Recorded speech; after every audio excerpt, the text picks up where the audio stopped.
தம்பி சீமான் மணியரசன் அவர்களுக்கு தமிழ் தேசிய பெரியார்னு ஒரு விருது கொடுக்கிறார்.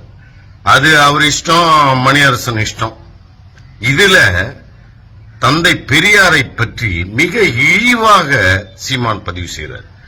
அதாவது பெரியார் என்ற பேரு தமிழகத்துல களங்கம் ஆயிடுச்சான். அந்த களங்கத்தை துடைக்கிறதுக்காக மணியரசனுக்கு அந்த பட்டத்தை கொடுக்குறாங்க.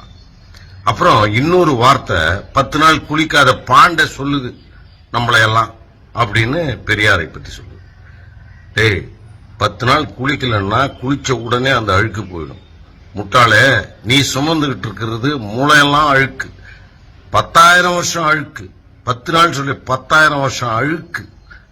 தந்தை பெரியாரை நாளை நவீன சிற்பியை, நாளைய தமிழகத்தை உருவாக்க போறது கூட பெரியார் தான்.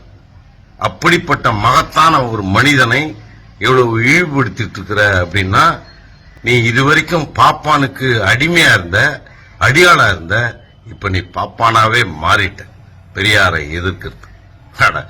இப்படி ஒரு சுயநலவாதியை, இப்படி காசுக்கு விலை போகிற ஒரு ஆண் விபச்சார கருத்தாளனை முதல் முறையாக தமிழகம் சந்திக்கிறது. ஒரே ஆளுமே 145 கட்சி பெண்கள், பாஜக பெண்கள் கம்ப்ளைண்ட் கொடுத்திருக்காங்க. கேசவ விநாயகம் அந்த ஆளு RSS காரன். ஒருத்தர் 142 பேர் வந்து கம்ப்ளைண்ட் கொடுத்தாங்க. இவங்க பேசுறாங்க பேச்சு. அப்புறம் ஒருத்தன் வந்து பூஜை ரூம்ல உட்காந்துட்டு என்னமோ பண்ணிட்டு இருந்தானே. இந்த கும்பல்லாம் பாலியல் சுரண்டலை பத்தி பேசலாமா? இந்தியா முழுதும் பாலியல் சுரண்டலை பக்காவா பண்ணிட்டு இருக்கிற கேடுகட்ட ஒரு கட்சி இந்த கும்பல்.